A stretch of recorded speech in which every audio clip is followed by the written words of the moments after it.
For the next 30 minutes, sit quietly, and we will control all that you hear. We repeat, there is nothing wrong with your device.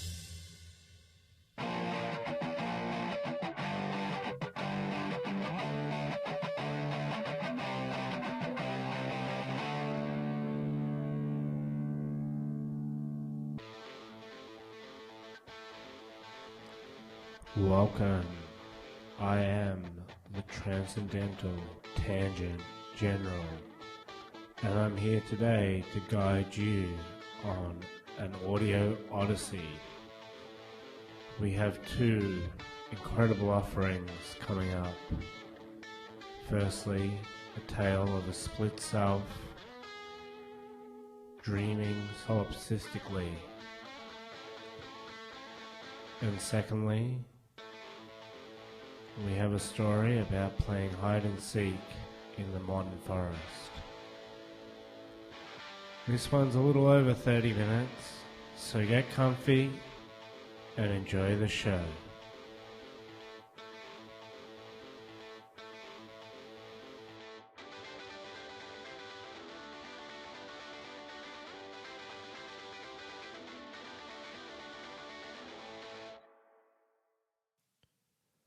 From Yik Yak. Slept for 12 hours last night. Woke up today with a strange, void feeling. Not sure if I am just imagining the world or if I even exist.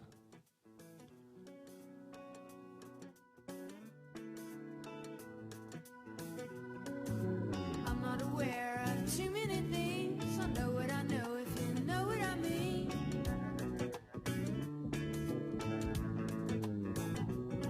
Philosophy is a talk on a cereal box. Religion is a smile on a dog.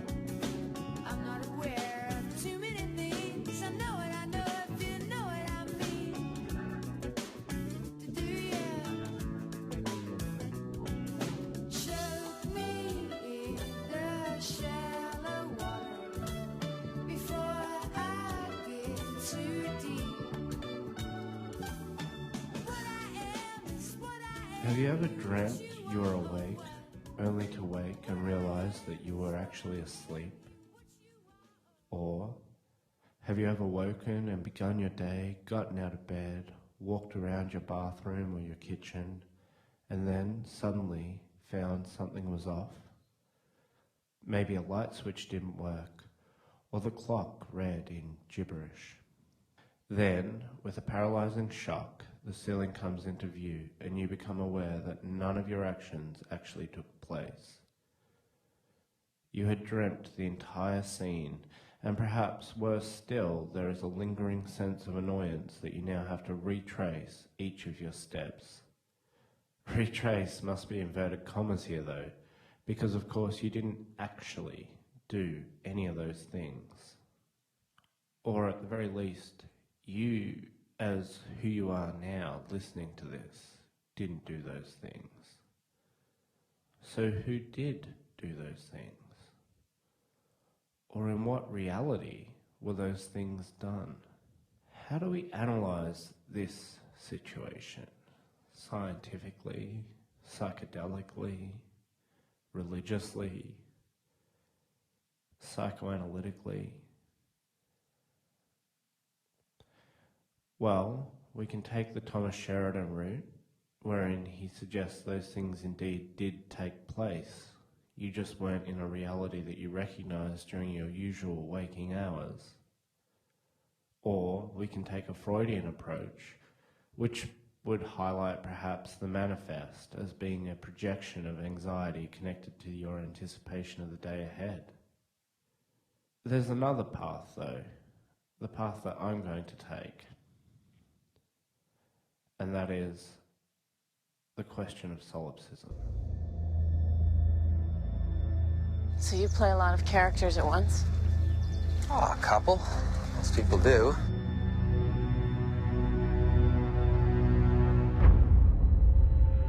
I think my house is haunted. I feel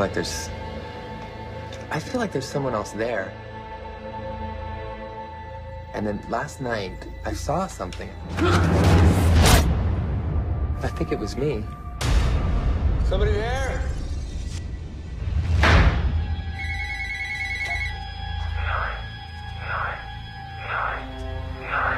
How many times should the number 9 come up? 1 time out of 10.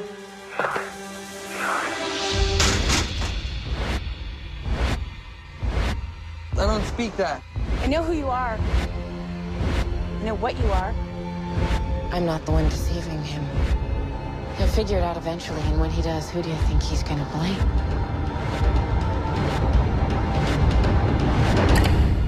You're not who you think you are. I can get you out of here. I have all of these characters inside of my head, and they want to live. The game isn't fun unless there are rules. And you make the rules. They try to kill me. He's not coming back. Stop. There's something wrong with the world. You feel like a man? Because I'll tell you a little secret. You're not. So what happens if I cross this line?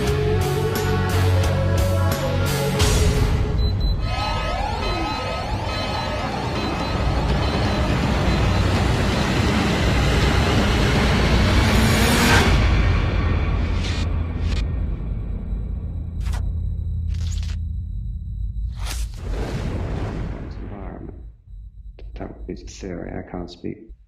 You know, have you ever seen the movie The Nines? I may have asked you this before. I started to watch it, but I was too appalled, so I turned it off. Right. It's not that bad. It's pretty bad, but it's not that bad. But No, I've been told I have very hard opinions and I need to soften them, but that's very difficult. It's a big challenge for me. where did you decide to stop watching? Do you remember? No, but it was about 20 minutes up then. So you didn't even get to the second story, probably. It starts because it's like there's 3 different stories in this movie, and the first one's about an actor, and the second one's about a producer, and then the third one's about a guy who makes video games. I think I was still with the first story about the actors under house arrest, that one. Right, yeah. So, but the idea in the story is that the main character is not a normal human being, but he's a 9. Which means that he's some sort of godlike entity. That's I'm spoiling the movie now. But what's really what's interesting about it is that in order for him to realize that the world he's in is completely his own creation, other godlike beings have to come into his world and tell him that it's a solipsistic movie. But in order for the solipsism to be revealed, he has to propose, or the movie proposes, another realm of real people. Right. Well, I would see there's a parallel here in my own struggle, because I prefer the term awakening to enlightenment, by the way. It seems more viscerally tangible, it's more easy to understand, but also the idea of awakening then introduces necessarily the opposing idea, which is that we're not awake now, which is that we're asleep. And so therefore this reality that we're experiencing is actually a dream state now. So then you could say that that's solipsistic in the sense that we're generating the reality that we perceive. But at the same time, by the same token, if we were to awaken from the dream, we would also disappear by definition. I mean, there might be another us dreaming it, but it would not be the one that we're dreaming. So although it appears to be solipsistic, when you look at it more closely, again, it's only if you cling to the idea of a self, and actually you can't. If you follow the logic through, once the dreamer awakens, the character in the dream disappears along with the dream.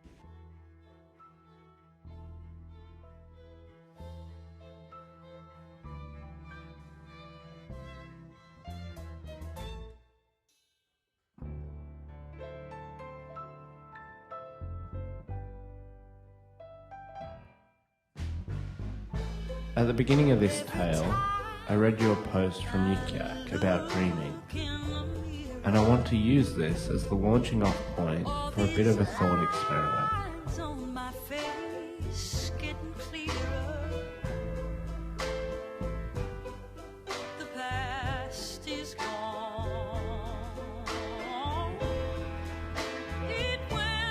Can we ever determine if we exist independently of others, or are we merely simply a product of our own imagination? One of the problems we have in discussing consciousness scientifically is that consciousness is irreducibly subjective. This is a point that many philosophers have made, Thomas Nagel, John Searle, David Chalmers, and while I don't agree with everything they've said about consciousness, I agree with them on this point, that consciousness is what it's like to be you. If there's an experiential, internal, qualitative dimension to any physical system, then that is consciousness. And we can't reduce the experiential side to talk of information processing and neurotransmitters and states of the brain in our case, because and people want to do this. Someone like Francis Crick said famously, "You're nothing but a pack of neurons." We go to bed at night, we sleep, we dream. Or is it that when we wake up, we begin the dream, and when we go to bed, we end it? I don't know.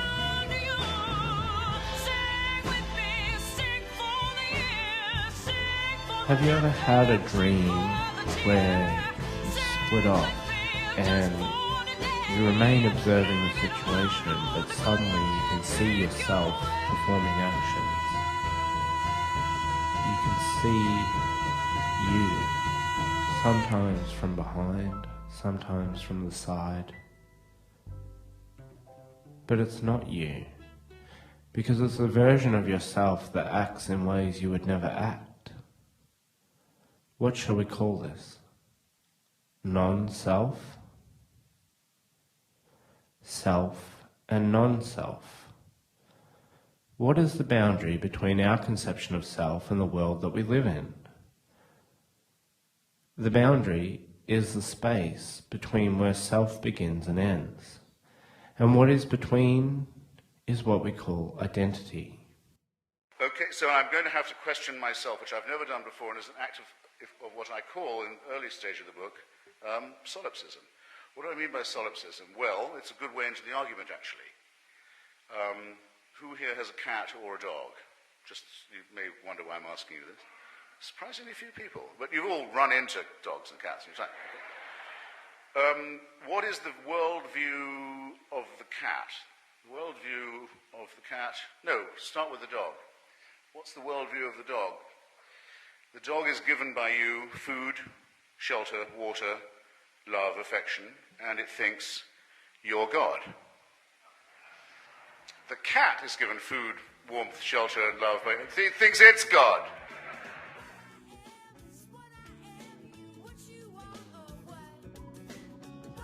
If you've listened to the pilot episode, then you'll know we've discussed this boundary before. We discussed it as being the limits of our comprehension of language. Yet what happens when that boundary is harder to define? The schizophrenic idea that the self becomes blended and indistinguishable from the world around us. This highlights a fascinating point, that is, the boundaries of our awareness can become blurred. What happens when they become blurred, though? What happens when they become indistinguishable? Is that the point of believing we are simply imagining the entire world and our existence within it? Is that the point of solipsism?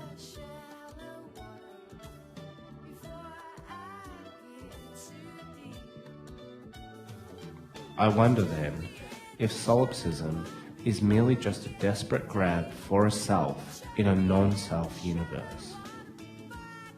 If all becomes I, because otherwise I doesn't exist, what would happen if you let go of self? Would you cease to exist? Or would you become enlightened?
Nicetolophobia is the fear of the forest at night.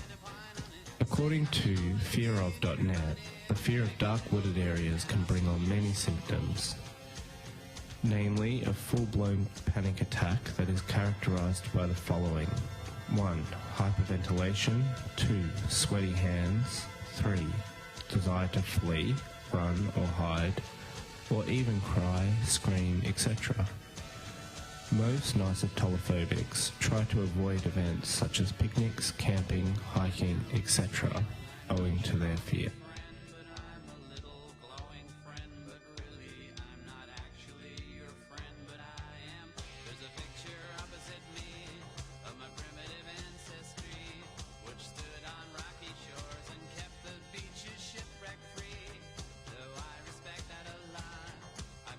Have you ever been afraid of the dark? Have you ever needed to sleep with the light on? For me, it was about a decade ago when I went to see the outdoor showing of Wolf Creek at the Royal Botanical Gardens in the heart of Melbourne. The atmosphere that night was eerie to say the least. The film, an adaptation of Peter Falconio's murder and the Bungalow State Forest killings by Ivan Milat, was dark. Pitch black oozing from the cavity where the antagonist's heart should have been beating. We'll return to the wolf symbology later, but for a moment, let's just examine what it is to feel fear.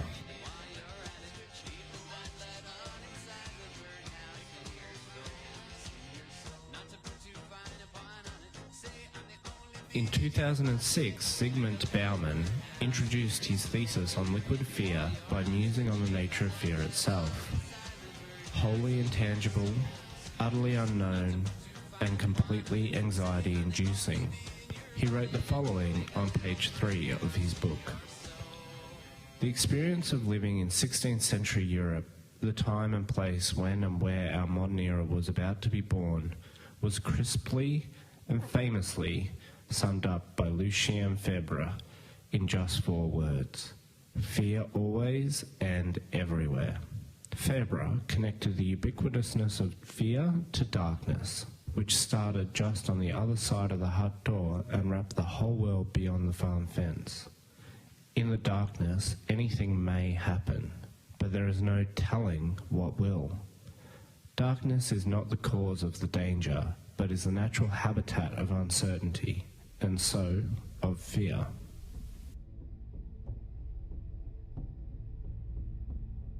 We may question ourselves moments such as these, did we make the right decision to settle here? We are grateful for the time we have been given.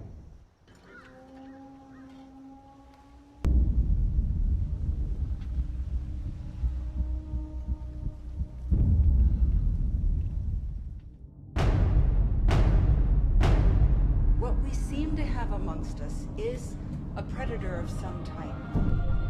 We do not go into their woods. They do not come to our valley. It is a truce. This color attracts those we don't speak of. You must bury it.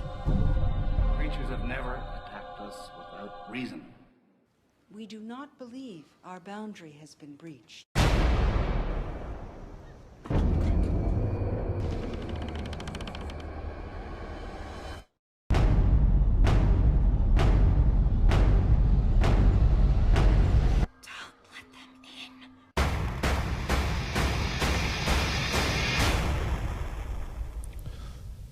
The villages of the 16th century Europe were surrounded by dense, dark, and often disturbing wooded areas and forests, a legacy of which has been masterfully carried on in video games such as The Legend of Zelda.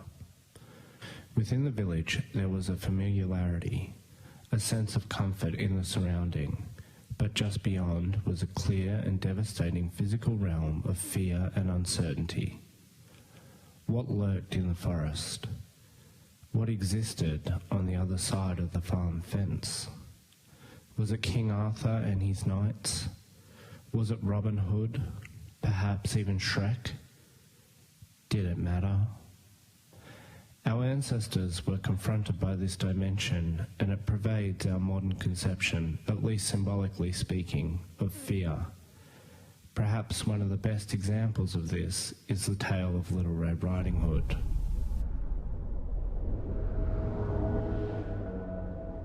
Until the blood moon wanes,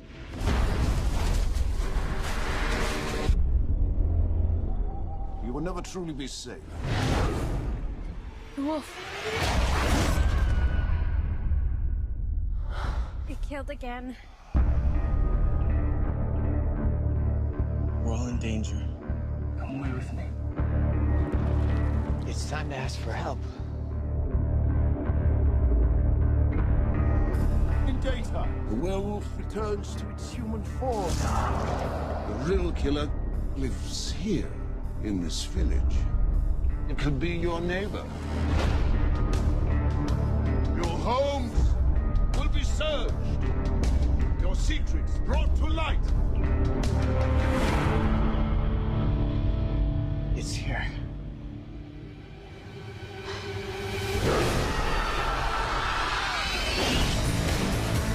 I've never seen a beast as strong as this. If you love her, you'll let her go. We all have secrets. Where are you going? The grandmother's. It's coming for me. Don't come near me. Do you think I'm the wolf? You shouldn't be here. You're afraid? Tell me who it is.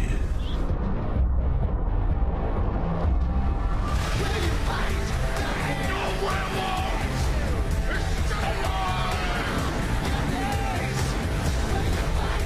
No one leaves until we kill the wolf!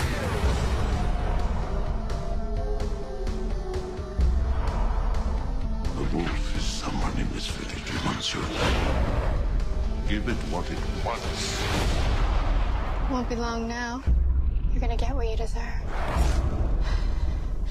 What big eyes you have.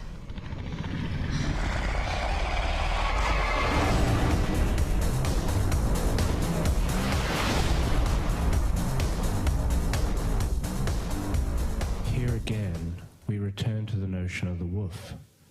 If the forest represents the fear, then the wolf symbolizes the danger. Yet to read too much into this is to skip 5 grueling centuries of important human history.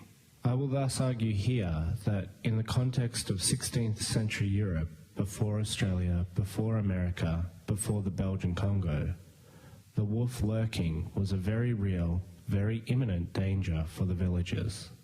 In his essay chapter, Walking with Wolves, Karenza Ghosh writes on page 123, "In Europe, during the Middle Ages, wolves vastly outnumbered any other predator living in close proximity to human beings. As well as attacking farm animals, wolves were known occasionally to spread rabies and kill solo travellers. Their abundance combined with folk superstition led to widespread fear that bordered on hysteria. This hysteria became brutal and stretched over nearly 600 years, as Ghosh continues on page 124. As early as the 10th century, King Edgar of England imposed an annual tribute of 3,000 wolves on the King of Wales, and in the 12th century and 13th century, the English kings Richard I, John, and Henry III granted land to individuals who endeavoured to keep the number of wolves under control. Throughout the 14th, 15th, and 16th centuries, the hysteria intensified. Wolves were persecuted, tortured, and brutally slaughtered in church-initiated programs, and the Inquisition condemned hundreds of people to be burnt at the stake as werewolves. The wolf may have even more literal and figurative importance in the United States of America, though, given that it is the spirit animal for many of the indigenous population. Further, the wolf is, apocryphally perhaps, intimately connected to our embrace of firearms. Some say that the gun was what tipped the balance of power and dominance between humans and wolves. Now today, with the proliferation of guns and the result of 600 years of hysteria, wolves are very much at risk, and considerable efforts have been needed to maintain populations. Take, for instance, the protection measures used in Yellowstone Park, not to be confused with the brutal environmental policies of the WWF and Agenda 21. The irony, of course, that canines are descended from wolves, is not lost here. If the dog is our best friend, representing at a macro level how cooperation is a clear survival strategy, then one reason the wolf is so feared may be our projections of the darkness in humanity upon a wild, cunning animal capable of savagery. Here it is then that we begin to traverse through the symbolism of the wolf as derived from its actual presence, from the literal to the figurative. So, in a figurative sense, the wolf is the danger lurking in the forest, today endangered and literally outgunned. But what is the figurative meaning of the symbol of the forest? What is that? The guy who uploaded this video said it was from a tape he found in the Black Hills woods.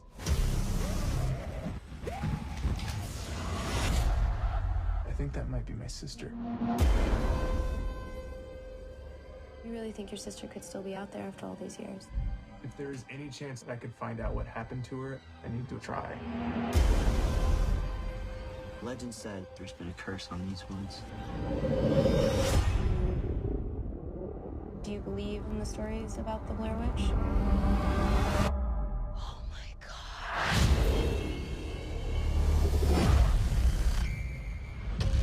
This looks familiar. We've been walking in a circle. No way! They're everywhere. Who could have done this? You did this! Oh my God!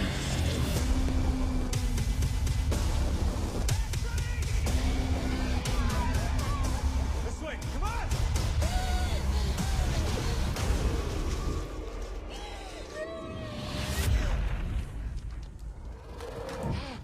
There's something out there. We found it! That's not your sister, that can't be her!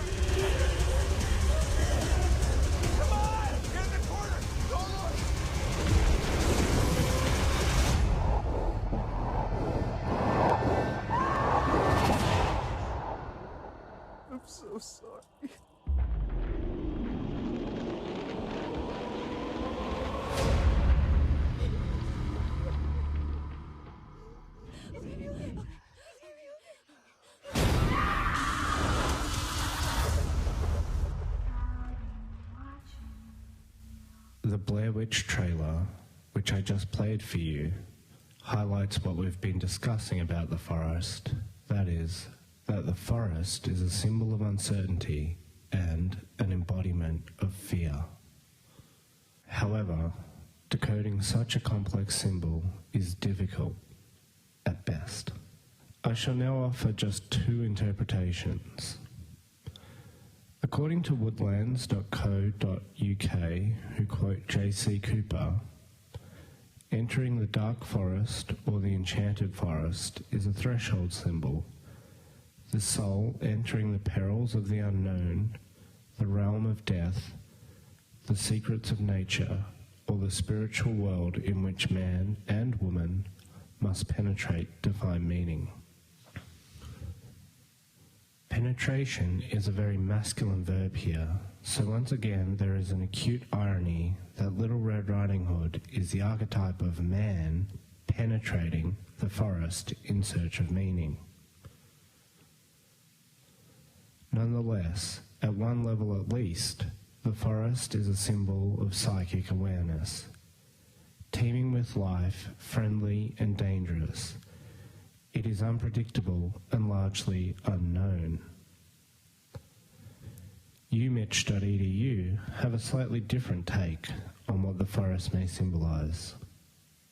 They argue, the forest has great connection with the symbolism of the mother.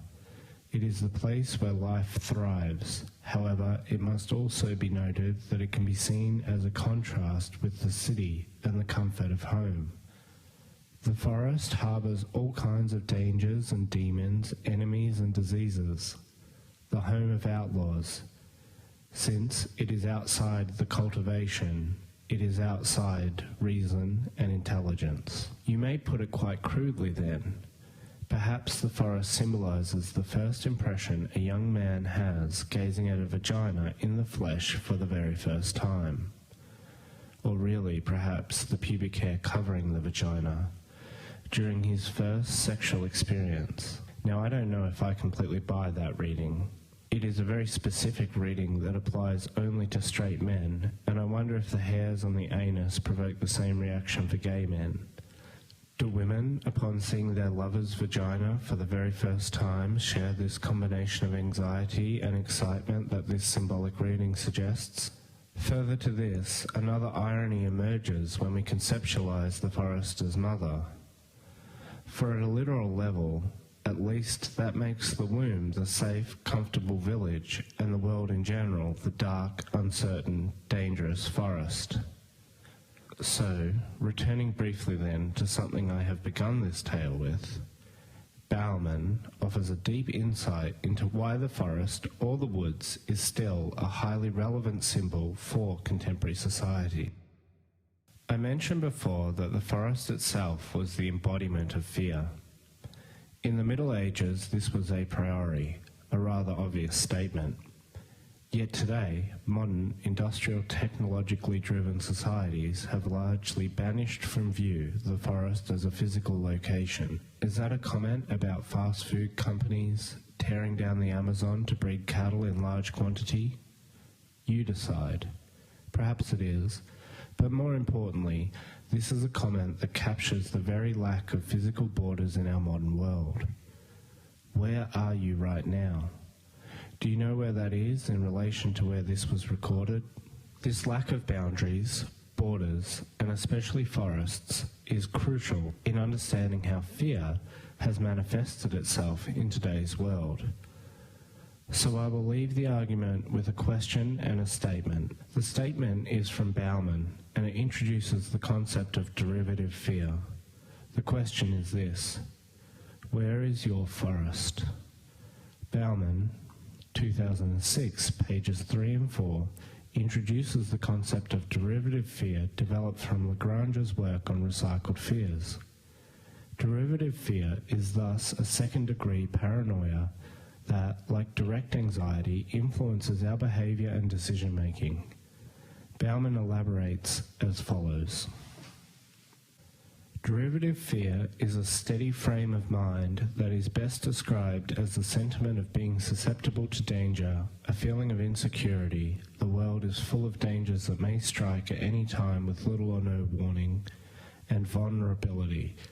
In the event of danger striking, there will be little chance of escape or successful defense. The assumption of vulnerability to dangers depends more on a lack of trust in the defenses available than on the volume or nature of actual threats. A person who has interiorized such a vision of the world that includes insecurity and vulnerability will routinely, even in the absence of a genuine threat, resort to the responses proper to a point-blank meeting with danger. Derivative fear acquires a self-propelling capacity. Really, it's all about knowing that we don't know what's out there. There are reports that there is no evidence of a direct link between Baghdad and some of these terrorist organizations. There are known knowns. There are things we know we know. We also know there are known unknowns. That is to say, we know there are some things we do not know. But there are also unknown unknowns. The ones we don't know, we don't know. Excuse me, but is this an unknown unknown?